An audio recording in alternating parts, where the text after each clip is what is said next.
Swayam Prabha. Digital India. Educated India.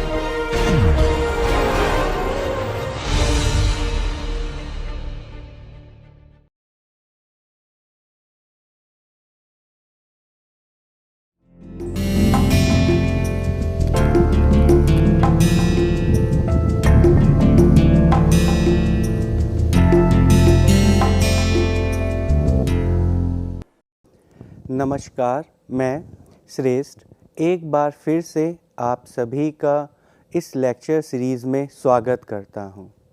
इस lecture series में हम लोग ऑर्गेनाइजेशनल बिहेवियर से संबंधित विभिन्न विषय वस्तुओं पर चर्चा कर रहे हैं।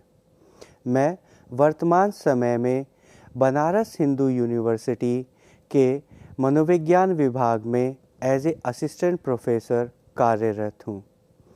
इस लेक्चर सीरीज़ में हम लोगों ने ऑर्गेनाइजेशनल बिहेवियर के अर्थ, उसकी हिस्ट्री, उसके डेवलपमेंट तथा उससे संबंधित बहुत सारे विषयों पर चर्चा की।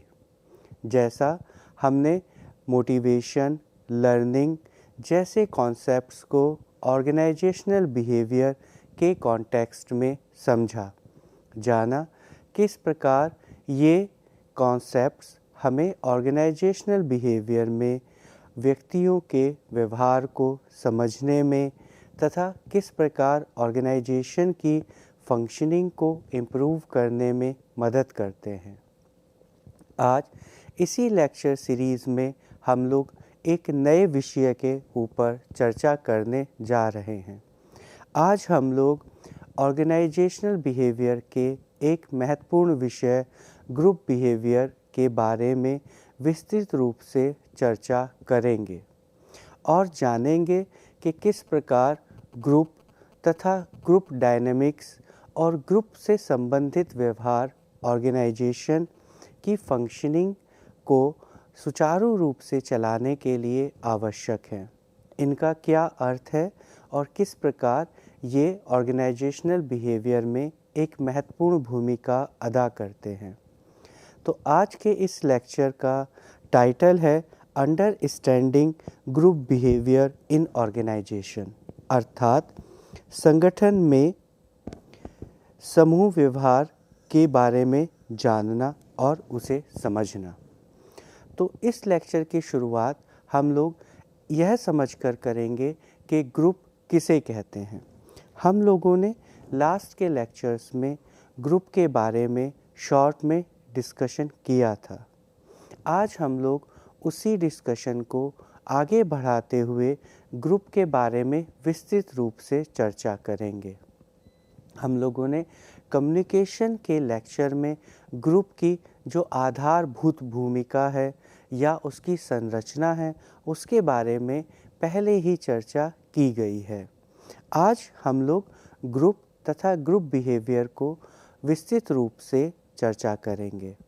तो जैसा कि अब हम देख सकते हैं कि पॉलस ने 1989 में ग्रुप की जो डेफिनेशन दी, उसमें कहा कि एक ग्रुप दो या दो से ज़्यादा व्यक्तियों को, कौन व्यक्ति जो इंटरैक्ट कर रहे हों एक दूसरे के साथ तथा क्या शेयर करते हो, कॉमन गोल, अर्थात यदि दो या दो से अधिक व्यक्ति एक साथ इंटरैक्ट कर रहे हैं, उनके कॉमन गोल हैं, शेयर्ड गोल हैं, वो सभी दो या दो से ज़्यादा व्यक्ति मिलकर उस कॉमन गोल को अचीव करना चाहते हैं तथा उनके आपस में स्टेबल रिलेशंस है, अर्थात कि वो जो इंटरैक्शन है और उस इंटरैक्शन से जो संबंध उन व्यक्तियों के बीच में बने हैं वह समहाउ स्टेबल है, अर्थात यह नहीं है कि यह संबंध अभी बने हैं और अभी डिसॉल्व हो जाएंगे तथा ये जो मेंबर्स हैं वो इंडिपेंडेंट एंड वो अपने आप को परसीव करते हैं कि वो इस ग्रुप का पार्ट हैं। इस प्रकार इस डेफिनेशन को यदि हम समझें तो हम सामान्य शब्दों में कह सकते हैं कि जब दो या दो से व्यक्ति आपस में इंटरैक्ट करें और उस इंटरेक्शन का ऑब्जेक्टिव हो शेयर्ड गोल्स को अचीव करना। उस शेयर्ड गोल को अचीव करने की प्रक्रिया में वो जो रिलेशनशिप आपस में इस्टेब्लिश करें वो इस रिलेटिवली स्टेबल हों, टेम्परेरी बेसिस पर ना हो, तथा वो लोग अपने आप को उस ग्रुप का एक पार्ट माने। अब हम लोग ग्रुप तथा ग्रुप व्यवहार के बारे में और जो उसकी विशेषताएं हैं उनके बारे में इस चर्चा को कंटिन्यू करेंगे।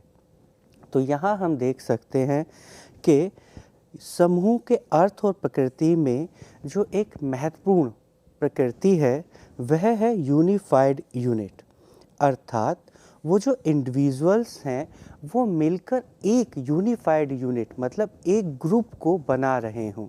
जैसा कि ऊपर की परिभाषा में भी कहा गया कि जो पर्सन है या जो मेंबर हैं वो उस ग्रुप का एक पार्ट है। जब वो एक पार्ट है तो सब लोग मिलकर एक यूनिट बना लेते हैं, तब हम उसे एक ग्रुप की संज्ञा दे सकते हैं। मात्र सिर्फ कुछ लोग एक दूसरे के साथ इकट्ठा हो जाएं, एग्रीगेट हो जाएं, तो हम उसे ग्रुप नहीं कहते हैं या हम उसे सामान्य रूप में ग्रुप की संज्ञा नहीं देते हैं।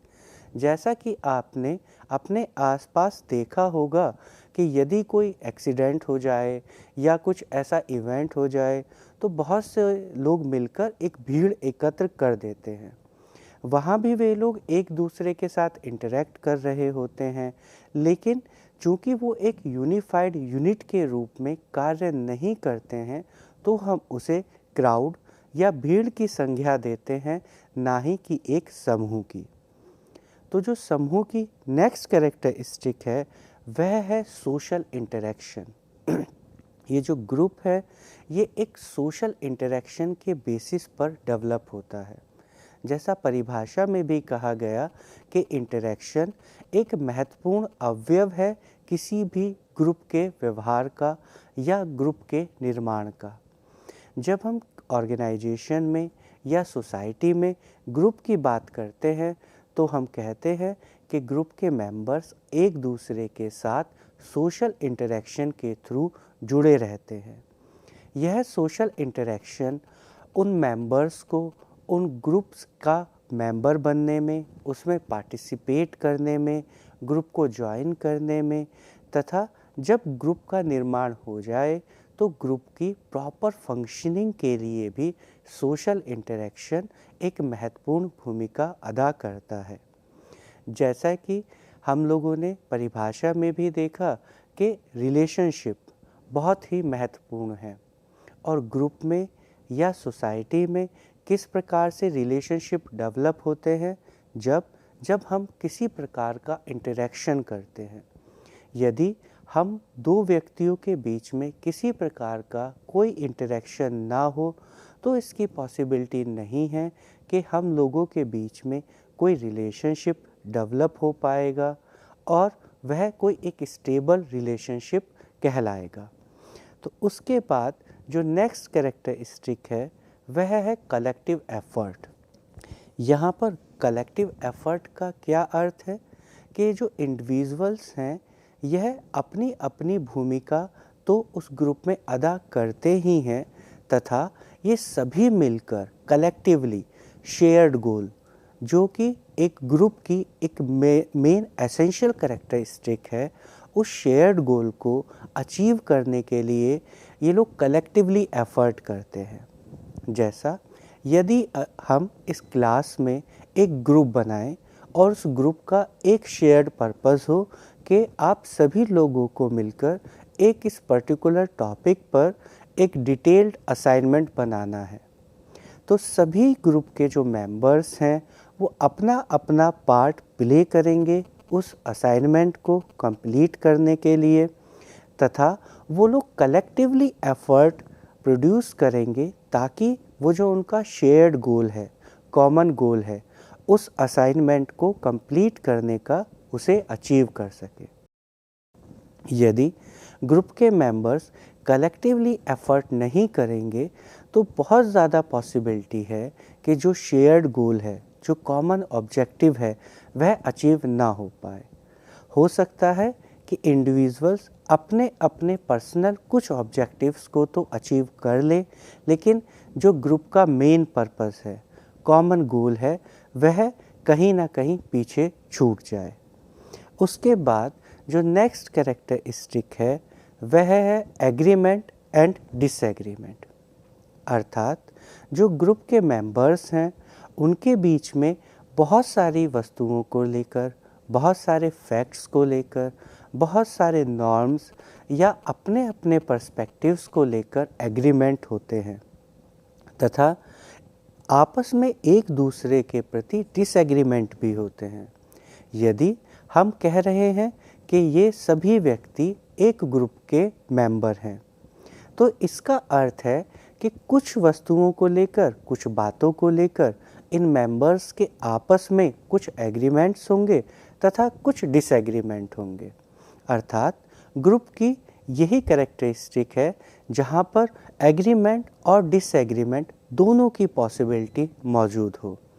ऐसा नहीं है कि यदि हम किसी ग्रुप के मेंबर हैं तो उस ग्रुप के बाकी सभी लोगों के साथ सभी चीज़ों को लेकर, सभी फैक्ट्स को लेकर हम लोग एग्री करें। हम लोग कलेक्टिवली एफर्ट कर सकते हैं अपने ऑब्जेक्टिव को कंप्लीट करने के लिए, लेकिन इसका अर्थ यह नहीं है कि मैं बाकी सभी ग्रुप मेंबर्स के बाकी सभी आर्ग्यूमेंट्स को एग्री करूं। हो सकता है कि कुछ फैक्ट्स को लेकर, कुछ आर्ग्यूमेंट्स को लेकर मेरे डिसएग्रीमेंट्स हों, लेकिन ये डिसएग्रीमेंट्स मेरे ग्रुप की फंक्शनिंग को, उसके प्रोसेस को बहुत ज़्यादा इन्फ्लुएंस ना करे, स्पेसिफिकली उसे निगेटिवली इन्फ्लुएंस ना करें।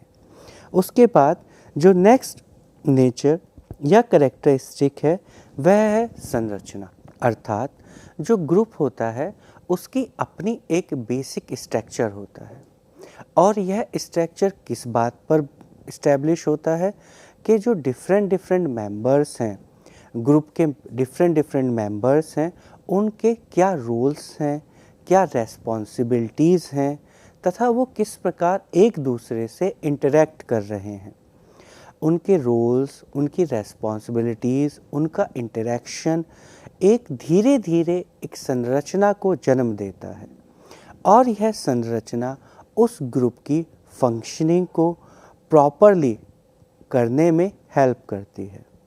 यदि एक ग्रुप की कोई स्पेसिफिक संरचना या स्ट्रक्चर ना हो तो यह बहुत डिफ़िकल्ट हो जाता है कि ग्रुप के जो डिफरेंट मेंबर्स हैं उनके उस ग्रुप में क्या क्या रोल्स हैं, क्या क्या रेस्पॉन्सिबिलिटीज़ हैं तथा उनकी जो डिफरेंट एक्सपर्टीज़ हैं उनको वो किस प्रकार उस ग्रुप की परफॉर्मेंस में इंक्लूड कर सके, अपनी एक्सपर्टीज़ से किस प्रकार जो कॉमन ऑब्जेक्टिव है उसको अचीव करने में कलेक्टिवली एफर्ट कर सके। तो इस प्रकार हमने यहाँ पर कुछ बेसिक जो नेचर है ग्रुप का देखा। अब हम लोग आगे जो और बेसिक नेचर है उसके बारे में इस डिस्कशन को कंटिन्यू करते हैं। तो यहाँ पर हम देख सकते हैं कि जो नेक्स्ट इम्पॉर्टेंट टॉपिक या आप कहें कि कंस्ट्रक्ट है वह है नॉर्म्स एंड रोल। नॉर्म्स का सामान्यतः क्या अर्थ होता है कि यदि कोई ग्रुप है तो वह ग्रुप के मेंबर आपस में मिलकर यह इस्टेब्लिश करते हैं कि ग्रुप के जो मेंबर्स हैं वो किस प्रकार इस ग्रुप में बिहेव करेंगे। जैसे यदि आप किसी सोसाइटी में या ग्रुप में रहते हैं तो वहाँ पर आपको बहुत सारे ग्रुप के नॉर्म्स या सोशल नॉर्म्स सीखने पड़ते हैं। एग्ज़ाम्पल के लिए हम ले सकते हैं कि यदि आप किसी नए कॉलेज में या नई यूनिवर्सिटी में एडमिशन लेते हैं, उसका पार्ट बनते हैं, तो उस यूनिवर्सिटी के जो नॉर्म्स हैं अर्थात जो वे ऑफ बिहेवियर है जो उन लोगों ने इस्टेब्लिश किया है कि इस ग्रुप के मेंबर्स या इस यूनिवर्सिटी के स्टूडेंट्स इस तरह के व्यवहार को कर सकेंगे। यदि वो इस तरह का व्यवहार ना करें जो सोसाइटी में या उस ग्रुप में एक्सेप्टेबल है, तो उस व्यक्ति को उस ग्रुप के मेंबर की तरह पार्टिसिपेट करने में डिफरेंट डिफ़िकल्टीज़ को फेस करना होगा। तो ये जो नॉर्म्स हैं ये मुझे ये बताते हैं कि किस प्रकार मुझे इस ग्रुप में बिहेव करना है, किस प्रकार अपने एक्टिविटीज़ को ऑप्शनलाइज करना है, किस प्रकार परफॉर्मेंस करनी है, किस प्रकार मुझे दूसरों के साथ इंटरेक्ट करना है और अपने रेस्पॉन्सेस को किस प्रकार डिटरमाइन करना है। इसके साथ साथ जो नॉर्म्स हैं और रूल्स हैं ये कॉन्फॉर्मिटी के कॉन्सेप्ट्स पर इस्टेब्लिश होते हैं। कॉन्फॉर्मिटी का कॉन्सेप्ट कहता है कि यदि किसी एक ग्रुप में ज़्यादातर लोग मेजॉरिटी एक तरह का एटीट्यूड या एक तरह का बिहेवियर शो करती है या एक तरह का परसेप्शन रखती है, तो बाकी के जो लोग हैं वो भी पॉसिबली उसी तरह का एटीट्यूड, उसी तरह के फैक्ट्स या उसी तरह का बिहेवियर शो करने लगते हैं, कंफर्म करते हैं बाकी ग्रुप के मेंबर्स को। तो आप इसे सामान्यतः आसपास देख भी सकते हैं कि यदि एक ग्रुप में माना 50 मेंबर हैं और आप देखते हैं कि उसमें से 45 जो मेंबर्स हैं एक स्पेसिफिक तरह का व्यवहार शो करते हैं या एक स्पेसिफिक तरह के रेस्पॉन्सेस को डिस्प्ले करते हैं, तो बाकी जो 5 मेंबर्स हैं वो भी इसकी हाईली पॉसिबिलिटी है कि वो उसी तरह के व्यवहार को शो करने लगें। देखते हैं आप कि जब आप किसी ग्रुप में जाते हैं तो उस ग्रुप के नॉर्म्स और उस ग्रुप के बाकी ग्रुप मेंबर्स के एटीट्यूड के अकॉर्डिंगली खुद को चेंज करते हैं, बदलते हैं, ताकि वो उसी ग्रुप के मेंबर्स की भांति व्यवहार कर सकें। उसके बाद जो नेक्स्ट है different norms to different individuals. Groups में चूँकि एक स्पेसिफिक तरह का स्ट्रक्चर होता है, संरचना होती है और उस ग्रुप के जो डिफरेंट मेंबर्स हैं उनकी डिफरेंट हायरार्कीज़ होती हैं तथा उस ग्रुप के डिफरेंट मेंबर्स की डिफरेंट स्किल्स और उन स्किल्स के बेसिस पर उनकी रेस्पॉन्सिबिलिटीज़ होती हैं। तो हम देखते हैं कि यदि एक ग्रुप में इस तरीके से डिफरेंट एक्सपर्टीज़, स्किल्स या रेस्पॉन्सिबिलिटीज़ के कारण एक डिफरेंट ग्रुप जनरेट होता है, तो उन डिफरेंट ग्रुप मेंबर्स के लिए डिफरेंट नॉर्म्स इस्टेब्लिश किए जा सकते हैं। जैसा आप यदि सामान्य इनफॉर्मल ग्रुप्स के उदाहरण से भी समझेंगे, तो जैसे फैमिली, तो यहाँ पर फैमिली में जो डिफरेंट मेंबर्स हैं उनके डिफरेंट नॉर्म्स हैं कि वो किस प्रकार उस ग्रुप में बिहेव कर सकते हैं।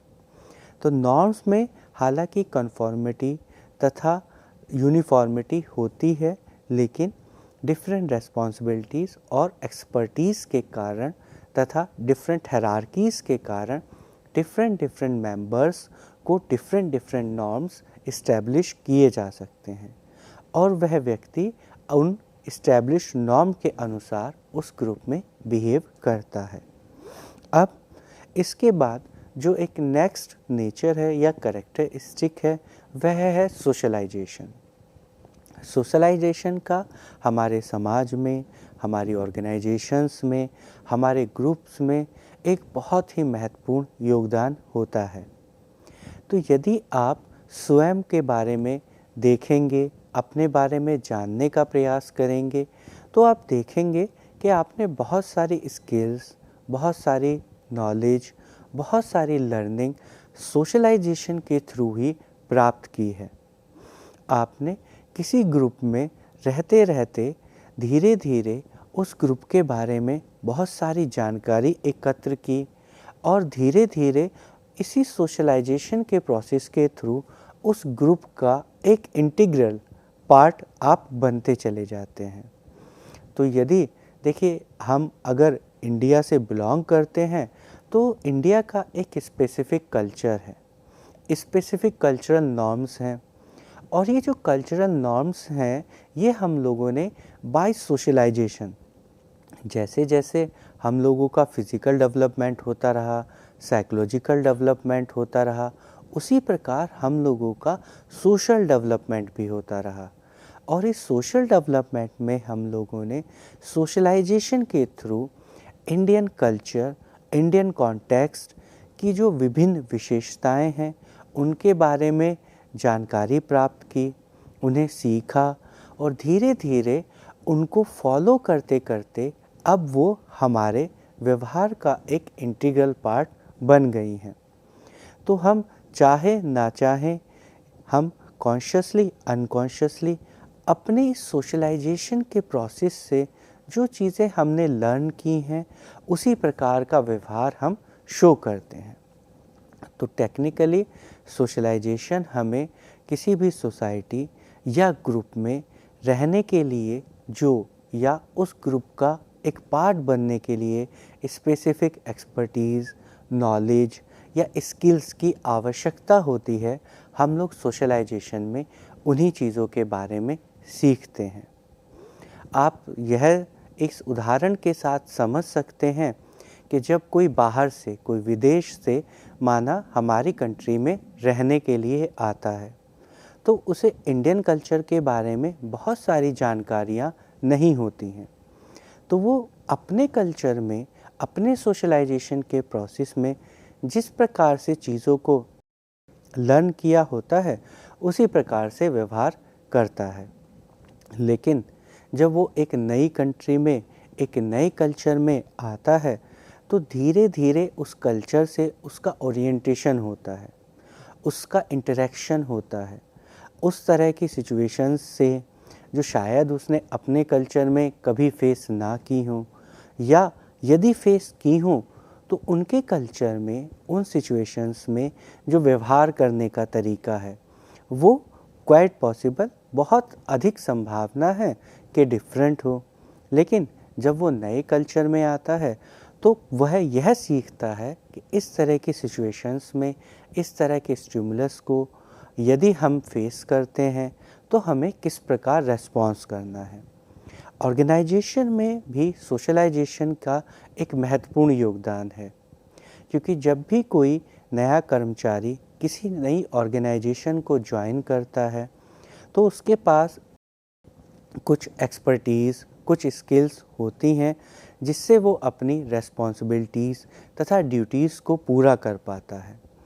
लेकिन उसकी इस एक्सपर्टीज़ और स्किल्स के साथ साथ उसे यह भी सीखना होता है कि वह इस ऑर्गेनाइजेशन में जो डिफरेंट ग्रुप्स हैं उस ग्रुप में उसे किस प्रकार इंटरेक्ट करना है, किस प्रकार के रेस्पॉन्सेस देने हैं, किस प्रकार के रिलेशनशिप्स को इस्टेब्लिश करना है और किस प्रकार एक दूसरे के साथ व्यवहार करना है, ताकि सभी मिलकर एक कलेक्टिव कोलैबोरेटिव एफर्ट्स से उस ग्रुप की, उस ऑर्गेनाइजेशन के जो कॉमन ऑब्जेक्टिव्स हैं उन्हें अचीव कर सकें तथा ऑर्गेनाइजेशन का जो इफ़ेक्टिवनेस है, ऑर्गेनाइजेशन की जो प्रोडक्टिविटी है वो हम लोग धीरे धीरे बढ़ा सकें।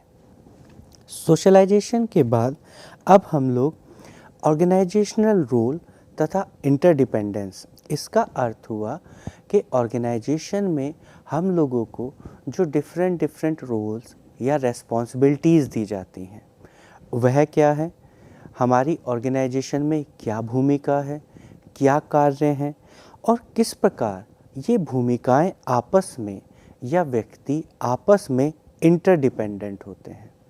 इंटरडिपेंडेंट का अर्थ है किस प्रकार एक दूसरे से जुड़े होते हैं। जुड़े सिर्फ इंटरेक्शन के माध्यम से ही नहीं, बल्कि उस कार्य के कंप्लीशन तथा उस ऑब्जेक्टिव को अचीव करने के पर्सपेक्टिव में।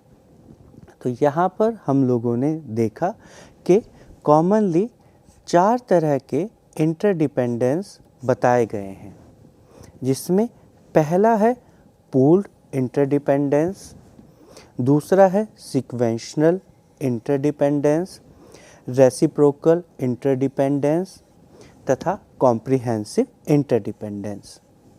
अब हम लोग इन चारों इंटरडिपेंडेंस के अर्थ को समझते हैं और देखते हैं किस प्रकार ये वर्क करती हैं। तो जो इसमें पहला है वह है पूल्ड इंटरडिपेंडेंस। तो पूल्ड इंटरडिपेंडेंस में जो एक है और जो बाकी लोग हैं, माना ये 4 मेंबर हैं, ये सभी लोग किस पर डिपेंड कर रहे हैं? किसी एक पर, पूल्ड, तथा अर्थात एक पूल के फॉर्म में कलेक्टिवली, कॉम्प्रिहेंसिवली वो लोग उस पर डिपेंडेंट हैं। तो इसे हम लोग कहते हैं पूल्ड इंटरडिपेंडेंस।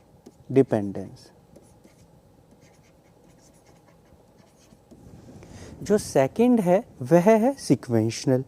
तो जैसा कि इसके नाम से ही समझ में आ रहा है कि जो इंटरडिपेंडेंस है वो एक क्रम में होगी, एक सीक्वेंस में होगी। जैसे हम यहाँ पर समझ सकते हैं कि यदि एक व्यक्ति है, दूसरा,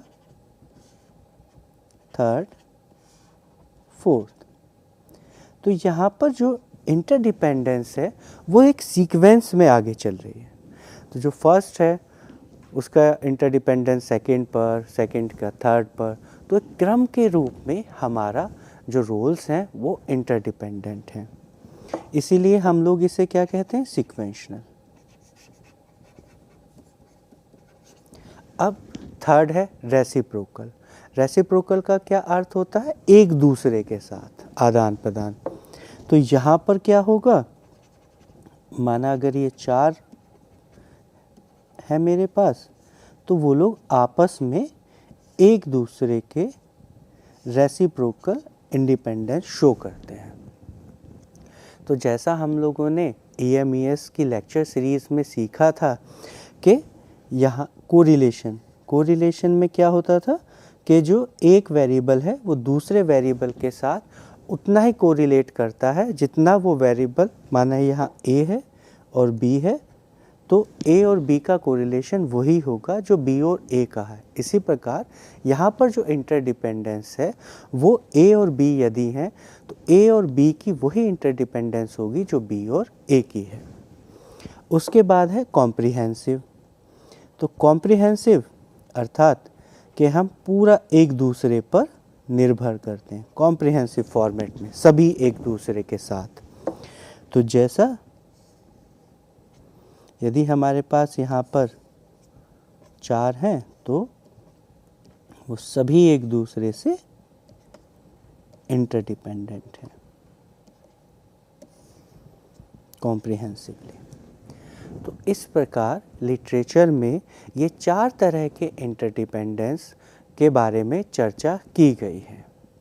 इंटरडिपेंडेंस ग्रुप के लिए एक महत्वपूर्ण कॉन्सेप्ट है, क्योंकि ग्रुप में हम लोग इंडिपेंडेंटली कार्य नहीं करते हैं, हम कहीं ना कहीं एक दूसरे के साथ जुड़े रहते हैं तथा एक दूसरे के कोलैबोरेटिव एफर्ट्स तथा एक दूसरे के कंपोजिट एफर्ट के माध्यम से ही हम लोग अपने ऑब्जेक्टिव्स को अचीव कर सकते हैं। और चूँकि उस ऑब्जेक्टिव को हम लोग मिलकर अचीव कर सकते हैं, इसीलिए हम लोगों ने अपने अपने रोल्स डिस्ट्रीब्यूट किए हैं। लेकिन चूँकि सभी रोल्स एंड रेस्पॉन्सिबिलिटीज़ का एक मेजर ऑब्जेक्टिव है कि हमारे ग्रुप का जो ऑब्जेक्टिव है या गोल्स हैं उन्हें अचीव करना, इसीलिए वो एक दूसरे के साथ इंटरेक्ट करते हैं और एक दूसरे के ऊपर इंटरडिपेंडेंट होते हैं। अब यहाँ पर जो नेक्स्ट है वह है ग्रुप कोहेसिवनेस।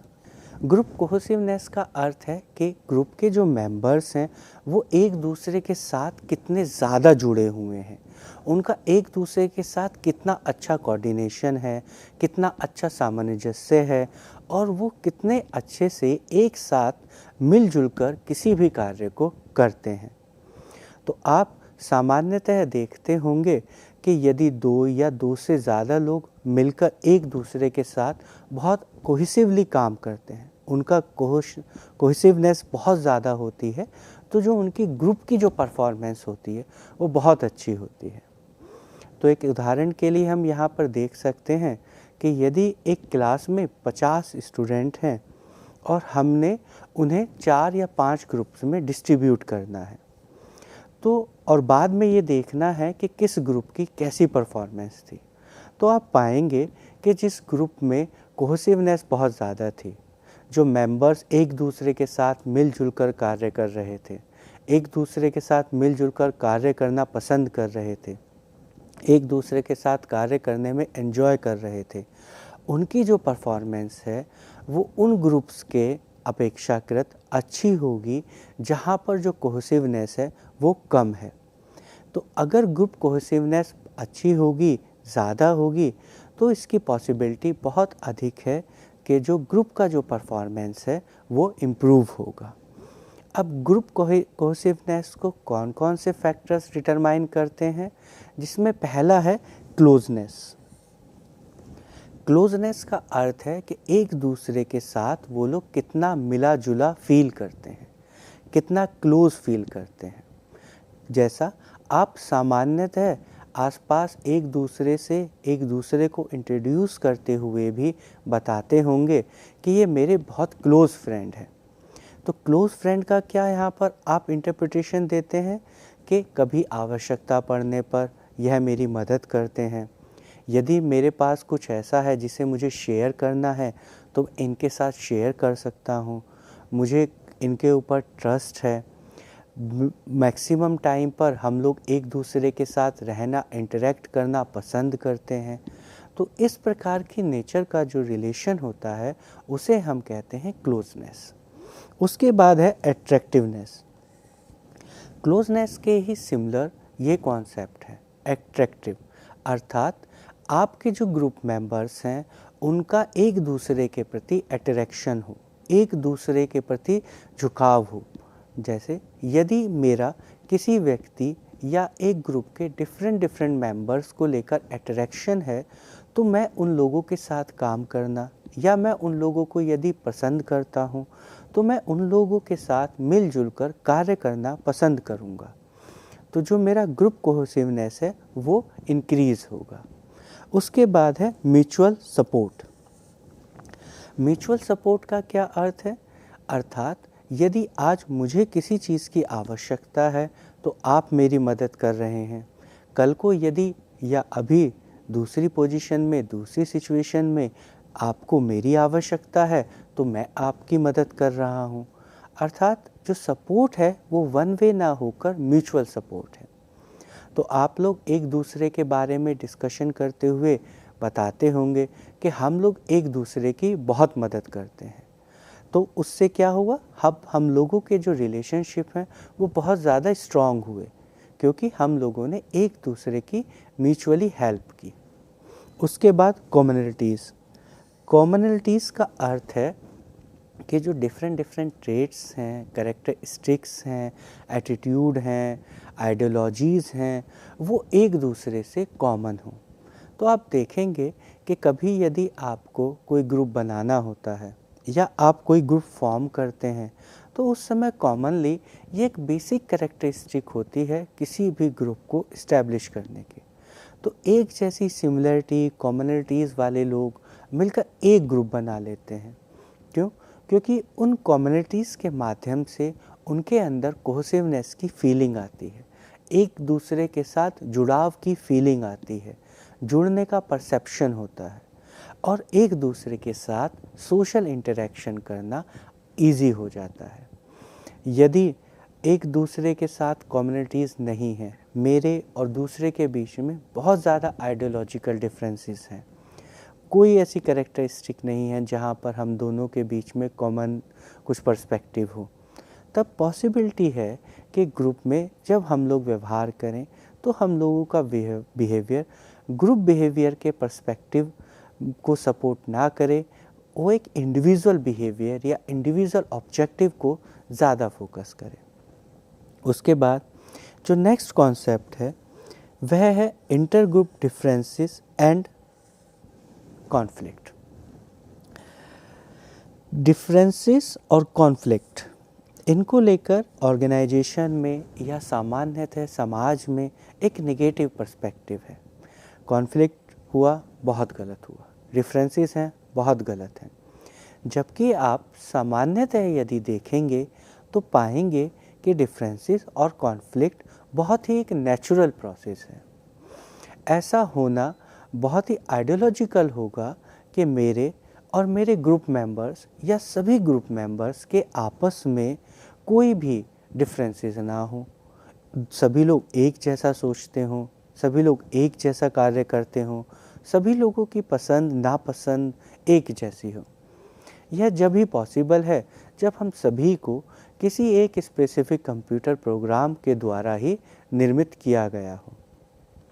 हम लोग इंडिविजुअल डिफरेंसेस के डिफरेंट बिहेवियर पैटर्न्स पर वर्क करते हैं। यदि मैं एक स्पेसिफिक इंडिविजुअल हूँ तो दूसरे वाला भी अपनी एक पर्सनल आइडेंटिटी या एक स्पेसिफिक इंडिविजुअल है, उसकी अपने पर्सपेक्टिव्स हैं, अपनी आइडियोलॉजी है, अपने माइंडसेट हैं, अपने बिहेवियर पैटर्न्स हैं, मेरी अपनी पर्सनैलिटी है, अपने मोटिवेशंस हैं, अपनी प्रॉब्लम्स हैं। तो डिफरेंसेस जब ही मिनिमाइज़ किया ख़त्म किए जा सकते हैं जब हम लोग इंडिविजुअल डिफरेंसेस को ही कम्प्लीटली या तो डिनाई कर दें या ख़त्म कर दें। जब तक इंडिविजुअल डिफरेंसेस हैं, जैसा कि अभी तक हम यहाँ देखते हैं और मानते हैं कि सभी इंडिविजुअल एक दूसरे से डिफरेंट होते हैं, डिफरेंसेस एग्जिस्ट करते हैं, तब तक ग्रुप के मेंबर्स में भी कुछ ना कुछ हद तक जो डिफरेंसेस हैं एग्जिस्ट कर रहे होंगे। इसका अर्थ यह नहीं है कि वो डिफरेंसेस हमारे ग्रुप को किसी भी हद तक डिसॉल्व कर सकते हैं। हम लोग डिफरेंट मेथड्स से उन डिफरेंसेस को और उन डिफरेंसेस के होने वाले जो नेगेटिव इफ़ेक्ट्स हैं उनको मिनिमाइज़ करते हैं। उसके बाद है कॉन्फ्लिक्ट। जब डिफरेंसेस हैं, इंडिविजुअल डिफरेंसेस हैं, तो इसकी भी पॉसिबिलिटी है कि जब डिफरेंसेस कुछ ज़्यादा हद तक आगे बढ़ जाएंगे तो हम लोगों के बीच में कुछ कॉन्फ्लिक्ट्स हों। तो ग्रुप की एक नेचर में ही इंडिविजुअल डिफरेंसेस कॉन्फ्लिक्ट निहित हैं, इंटीग्रल पार्ट हैं।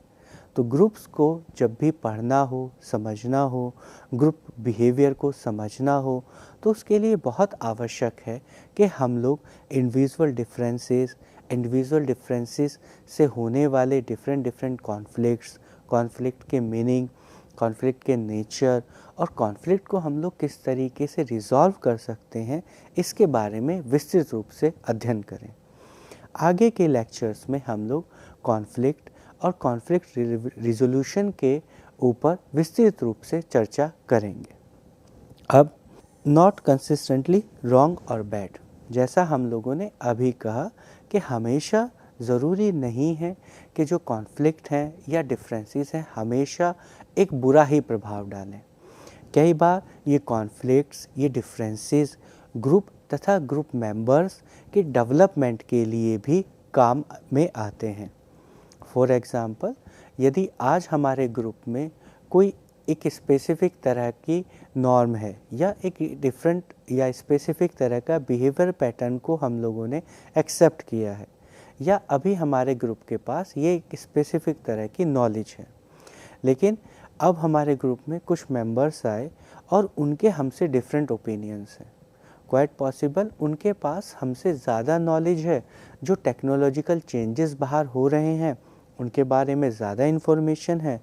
तो शुरू में हो सकता है कि हमारे व्यूज़ और उनके व्यूज़ में एक टकराव या कॉन्फ्लिक्ट जैसी स्थिति पैदा हो, लेकिन कॉन्फ्लिक्ट रिजोल्यूशन के माध्यम से बहुत ये भी पॉसिबिलिटी है कि हम लोग नई चीज़ें सीखें, उनके माध्यम से, उनके डिफरेंसेस के माध्यम से, उनके इस कॉन्फ्लिक्ट के माध्यम से हमें भी नए जो टेक्नोलॉजिकल एडवांसेस हैं उनके बारे में जानकारी प्राप्त हो। उसके बाद division of labour. Division of labour का अर्थ है कि हर ग्रुप में एक डिफरेंट स्पेसिफिक तरह का वर्क डिस्ट्रीब्यूटेड होता है और उस डिस्ट्रीब्यूटेड वर्क को करने के लिए डिफरेंट स्किल्स या एक्सपर्टीज़ की आवश्यकता होती है, और उन ग्रुप मेंबर्स को उन एक्सपर्टीज़ और स्किल्स के माध्यम से, उसके एवल्यूएशन के माध्यम से डिफरेंट वर्क डिस्ट्रीब्यूट किए जाते हैं, ताकि सभी के डिफरेंट वर्क इस्टेब्लिश हों और सभी लोग अपने अपने कार्य को भली भांति पूरा करें, ताकि जो ग्रुप का मेन ऑब्जेक्टिव है वह अकम्प्लिश किया जा सके। उसके बाद अब हम लोग ग्रुप्स के जो मेजर टाइप्स हैं उनके बारे में डिस्कशन करेंगे। तो यहाँ पर हम देखते हैं कि कॉले ने 2 मेजर तरह के ग्रुप्स के टाइप्स बताए हैं।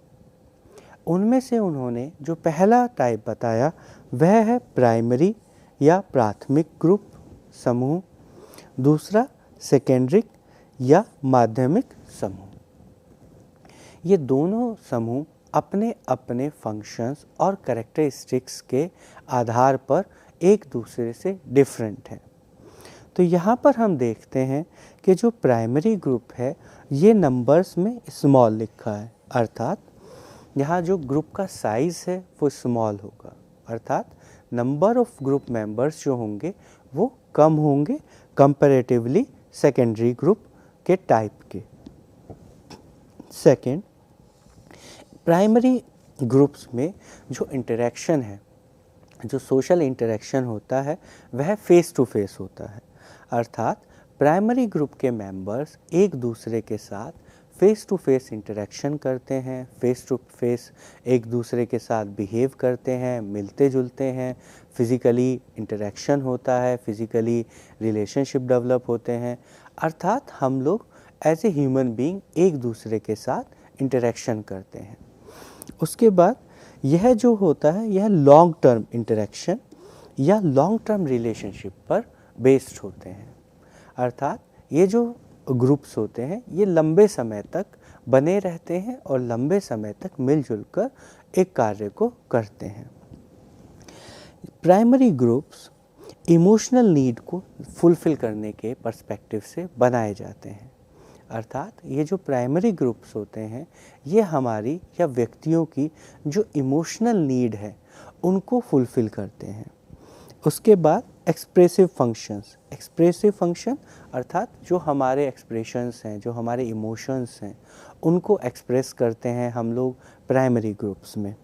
उसके बाद क्लोज वंस, अर्थात प्राइमरी ग्रुप में हमारे आसपास जो हमारे क्लोजेस्ट वन होते हैं, जो हमारे सबसे ज़्यादा करीबी लोग होते हैं, जैसे फैमिली या रिलेटिव्स या हमारा फ्रेंड सर्किल, जो इस प्रकार के जो ग्रुप्स होते हैं उन्हें हम लोग प्राइमरी ग्रुप की संज्ञा देते हैं। उसके बाद सेकंड है सेकेंडरी ग्रुप। सेकेंडरी ग्रुप किस तरह के होते हैं? ये कंपैरेटिवली प्राइमरी ग्रुप्स के लार्ज होते हैं, नंबर में जो मेंबर्स होते हैं वो अधिक होते हैं, इनका साइज़ प्राइमरी ग्रुप की अपेक्षाकृत थोड़ा बड़ा होता है। उसके बाद इम्पर्सनल, जैसा कि प्राइमरी ग्रुप में हमारे फेस टू फेस इंटरेक्शन होते हैं, पर्सनल रिलेशन होते हैं, यहाँ पर जो रिलेशनशिप होते हैं वो इम्पर्सनल बेसिस पर बनाए जाते हैं। जिस प्रकार से वहाँ पर हम लोग इमोशनल नीड्स को फोकस करते थे, यहाँ पर हम लोग टास्क या वर्क स्पेसिफिक जो नीड्स होती हैं उनको फोकस करते हैं तथा उनको कंप्लीट करने के लिए इस ग्रुप के मेंबर्स स्पेसिफिक एफर्ट्स या कलेक्टिव एफर्ट्स करते हैं।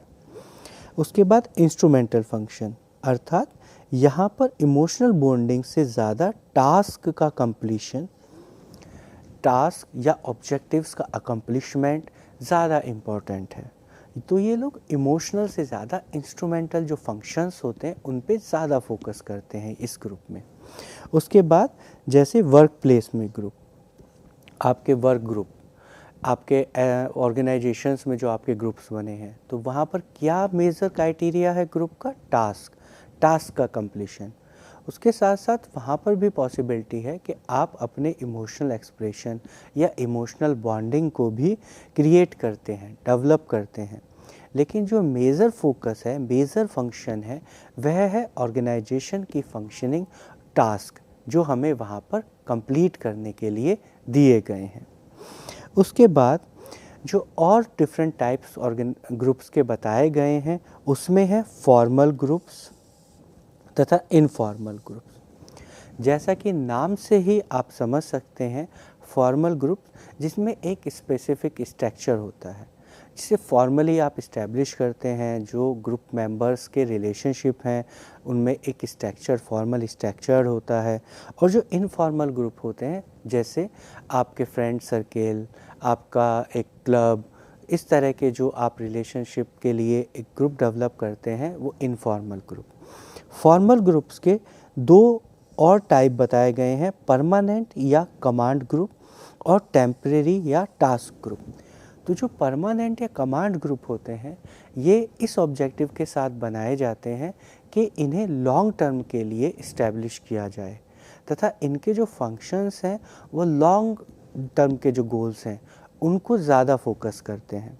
जबकि टेम्परेरी या जो टास्क ग्रुप होते हैं वो जो हमारे पास इमीडिएट नीड है, इमीडिएट प्रॉब्लम है या इमीडिएट जो टास्क है उसे कंप्लीट करने के लिए हम लोग टेम्परेरी या टास्क ग्रुप को डेवलप करते हैं। अब ये डिस्कशन पूरा करने के बाद हम लोग जो ग्रुप फॉर्मेशन की थेरीज़ हैं जो सपोर्ट करती हैं कि किस प्रकार ग्रुप फॉर्म होता है या ग्रुप फॉर्मेशन के लिए हमें किस किस तरीके से हम लोग थ्योरेटिकली उस चीज़ को समझ सकते हैं, उन थेरीज़ के बारे में अब डिस्कशन कंटिन्यू करेंगे। तो जो दो बेसिक थेरीज़ हैं ग्रुप फॉर्मेशन की, उसमें पहली है हॉमन्स ने जो दी। उन्होंने बताया कि ग्रुप फॉर्मेशन के लिए एक्टिविटीज़, इंटरेक्शन एंड सेंटिमेंट्स, व्यक्ति एक्टिविटीज़ में इन्वॉल्व होता है और वो जो एक्टिविटीज़ हैं उनके माध्यम से वो इंटरेक्शन करता है, और ये जो इंटरेक्शन है इसमें सेंटिमेंट अर्थात इमोशंस का भी प्लेस होता है। तो इस प्रकार हॉमन्स ने ग्रुप फॉर्मेशन की एक थ्योरेटिकल एक्सप्लेनेशन प्रपोज की। उसके बाद जो एक और थ्योरी है जो कि बहुत ही well accepted, well documented, well discussed है ग्रुप फॉर्मेशन के लिए, वह है सोशल एक्सचेंज थ्योरी। ये जो सोशल एक्सचेंज थ्योरी है ये इस बात पे निर्भर करती है या इस बात पर अधिक जोर देती है कि जो हमारे रिलेशनशिप हैं या हमारा इंटरेक्शन है या हमारा सोशल इंटरेक्शन है ये एक्सचेंज पर बेस्ड करता है। तो यदि मैं आपके साथ रिलेशनशिप में हूँ या हमारा कोई इंटरेक्शन है तो हमारा जो इंटरेक्शन है इसमें कहीं ना कहीं कुछ ना कुछ एक्सचेंज हो रहा होगा। जैसे यदि मैं आपके साथ अभी समय व्यतीत कर रहा हूँ, आपकी बातें सुन रहा हूँ, तो इसका या तो प्रेजेंट में या फ्यूचर में मेरा ये पर्सपेक्टिव है कि मुझे भी एक्सचेंज में कुछ ना कुछ मिलेगा। हो सकता है कि अभी इमीडिएट जब हम वे लोग ये डिस्कशन कंप्लीट करें तो मुझे एक्सचेंज में कुछ मिले। हो सकता है ये जो एक्सचेंज में मुझे चीज़ें मिल रही हो ये मेटेरियलिस्टिक हों या मेरी कोई इनर डिमांड्स हो, मेरी कोई इंट्रिंसिक डिमांड हो, उसे पूरा कर रही हो। लेकिन बेसिकली ग्रुप में जो ग्रुप मेंबर बिहेव कर रहे हैं, इस थ्योरी में ये इस्टेब्लिश किया गया है कि एक सोशल एक्सचेंज हम लोग इस्टेब्लिश करते हैं, और ये सोशल एक्सचेंज का जो प्रोपोर्शन है यही आगे इस्टेब्लिश करता है कि जो ग्रुप है वो किस तरीके से डेवलप होगा, उसके क्या क्या फंक्शनिंग होंगे। उसके बाद जो नेक्स्ट थ्योरी है वह है बैलेंस थ्योरी। बैलेंस थ्योरी में जो फोकस है वो है कि जो हमारे पास फॉर एग्ज़ाम्पल ए है और बी है, ये जो इंटरेक्ट करते हैं आपस में, ये लोग क्या कोशिश करते हैं कि एक बैलेंस बनाने की कोशिश करते हैं। किस तरह का बैलेंस? जो उनके एटीट्यूड्स और जो वैल्यूज़ हैं किससे रिलेटेड, उनके ऑब्जेक्टिव या गोल्स से रिलेटेड। तो जब उनका एक बैलेंस बनता है ए और बी का, जो किसके पर्सपेक्टिव में बन रहा है, जो कॉमन ऑब्जेक्टिव्स हैं, जो कॉमन गोल्स हैं, उस बैलेंस के बेसिस पर हम लोग इंटरेक्ट करते हैं और एक ग्रुप को फॉर्म करते हैं। हम लोग कोशिश करते हैं कि जो बैलेंस है ये बना रहे। यदि वो बैलेंस कुछ हद तक कम होता है या उसमें कुछ प्रॉब्लम्स आती हैं तो हम कोशिश करते हैं कि इस बैलेंस को दोबारा हम लोग रिस्टोर करें, दोबारा इस्टेब्लिश करें। लेकिन यदि हम इस स्टेज पर फेल हो जाते हैं किसमें, उस बैलेंस को रिस्टोर करने में, तब उसके बाद वो जो ग्रुप है वो डिज़ोल्व हो जाता है, वो रिलेशनशिप डिज़ोल्व हो जाती है। तो सिंपली जैसे एक व्यक्ति ए है, एक व्यक्ति बी है, इनके कुछ कॉमन ऑब्जेक्टिव्स हैं, कुछ कॉमन पर्सपेक्टिव हैं, सिमिलर एटीट्यूड हैं, वैल्यूज़ हैं।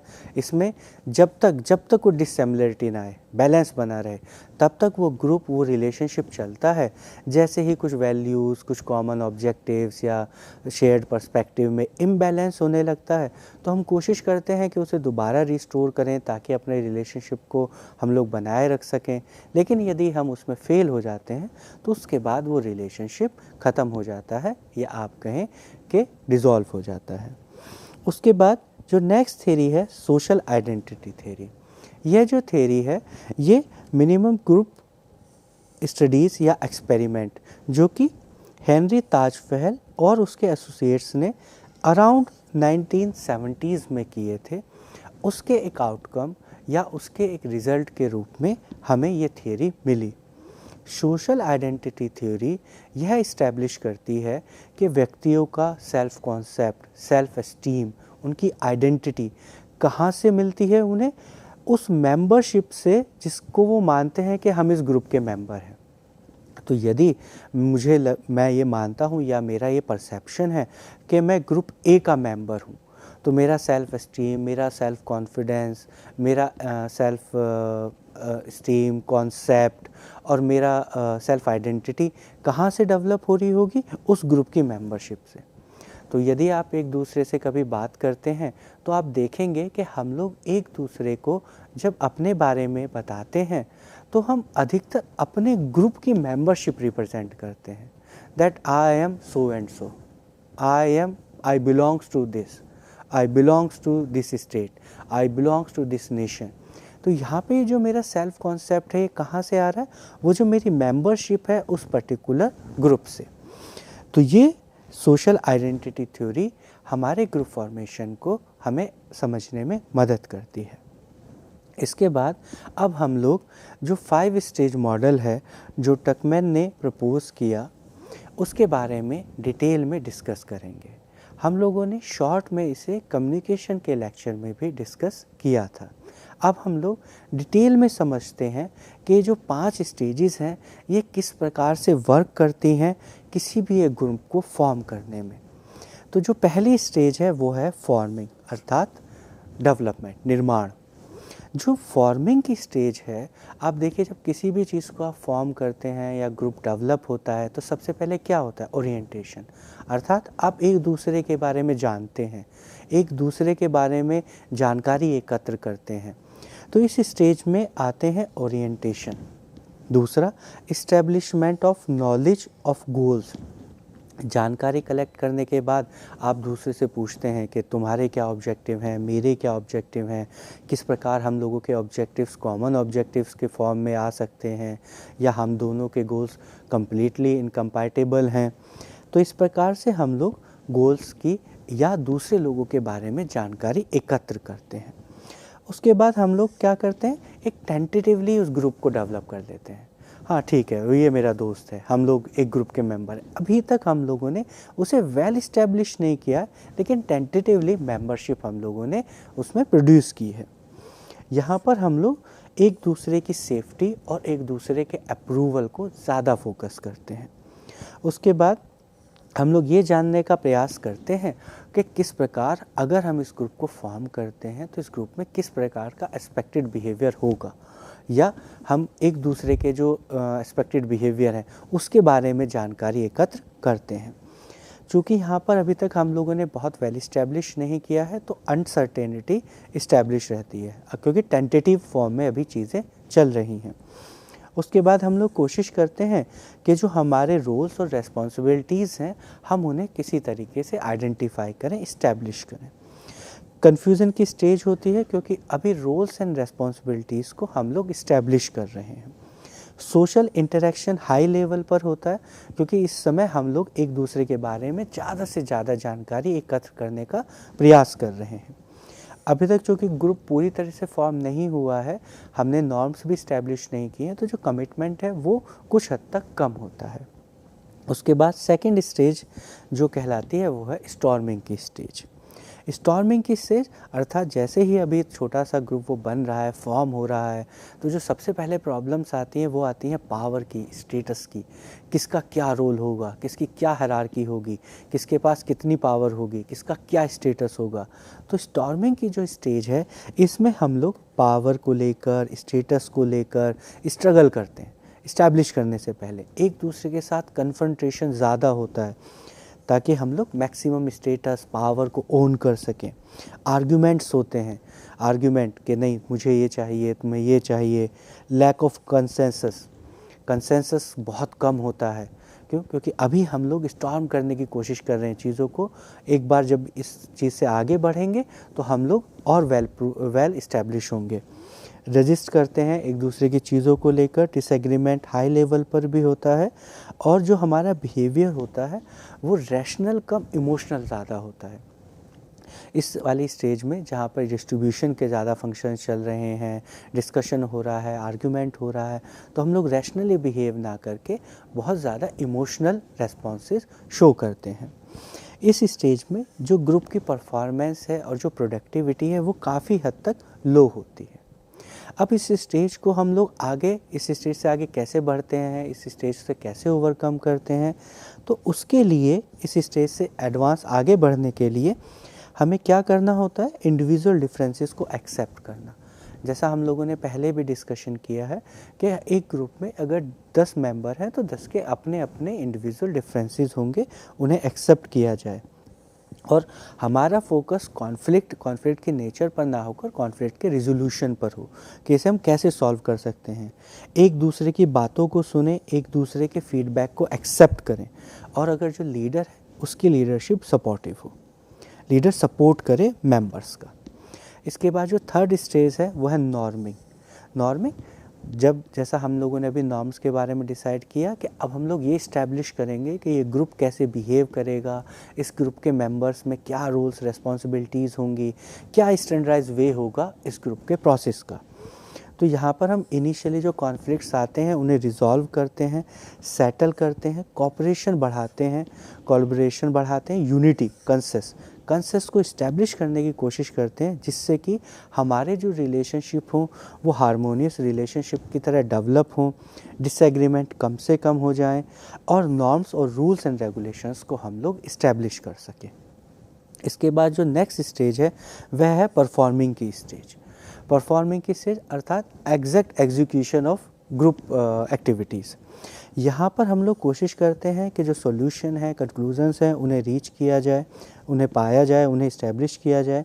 प्रॉपर इस्टेब्लिशमेंट, बॉन्डिंग इस्टेब्लिश करते हैं, कोलैबोरेशन इस्टेब्लिश करते हैं, और इसमें हम लोग नई चीज़ों को सीखते हैं। फ्लेक्सिबिलिटी हाई लेवल पर होती है क्योंकि हम परफॉर्म कर रहे होते हैं। इनिशिएट करते हैं, मोरल हाई लेवल पर होता है, और जो कॉन्फ्लिक्ट की पॉसिबिलिटी है वो कम होती है। और यदि कॉन्फ्लिक्ट हो भी रहा है तो हम लोग उसे कंस्ट्रक्टिव सॉल्यूशन को आइडेंटिफाई करने की कोशिश करते हैं कि इस कॉन्फ्लिक्ट को हम लोग कैसे कंस्ट्रक्टिवली सॉल्व कर सकते हैं। इस स्टेज में मेंबर्स फुल्ली फंक्शनिंग ग्रुप की तरह वर्क करते हैं, वहाँ पे काम करने में एंजॉय करते हैं, और जो उनका डेडिकेशन होता है गोल्स को लेकर और नॉर्म्स को लेकर वो हाई लेवल का होता है। अब जो लास्ट है वह है एडजॉर्निंग अर्थात अब चीज़ें डिज़ोल्व होंगी, परफॉर्मेंस हो गई, काम पूरा हुआ।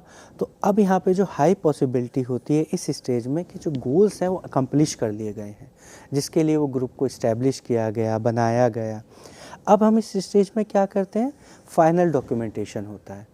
तो जैसा आप देखेंगे कि जब कोई कार्य पूरा होता है तो उसके बाद हम क्या करते हैं, काम पूरा होने के बाद अब डॉक्यूमेंटेशन करते हैं। डॉक्यूमेंटेशन या चीज़ों को अब उसकी स्थिति को समझने का प्रयास करते हैं, देखते हैं कौन चीज़ कहाँ पर है। घर पे भी जब कोई काम पूरा हो जाता है तो आप क्या करते हैं, चीज़ों को अब आइडेंटिफाई करते हैं, डॉक्यूमेंटेशन का प्रोसेस कंप्लीट करते हैं। उसके बाद डिसएंगेजमेंट अर्थात अब चीज़ों को जैसे पहले हम लोगों ने एंगेज करके एक दूसरे के साथ जोड़ा था, अब चीज़ें, ये जो मेंबर्स हैं वो डिसएंगेज होंगे एक दूसरे के साथ।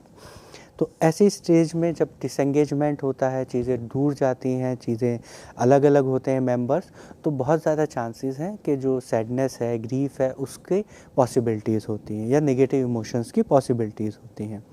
यहाँ पर हम लोग इवेलुएट करते हैं ग्रुप मेंबर्स का जो डिफरेंट बिहेवियर था, जो उनकी परफॉर्मेंस थी, और उनका रिवॉर्ड का डिस्ट्रीब्यूशन, अप्रेजल, इवेलुएशन और अप्रेजल लास्ट में।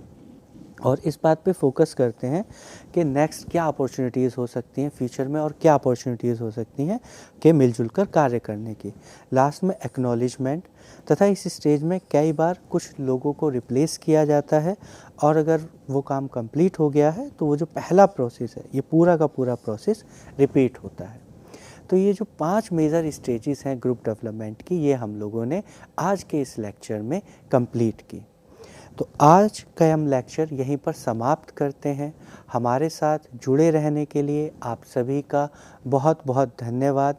आगे के लेक्चर्स में हम लोग ऑर्गेनाइजेशनल बिहेवियर से रिलेटेड विषयों पर इस चर्चा को जारी रखेंगे।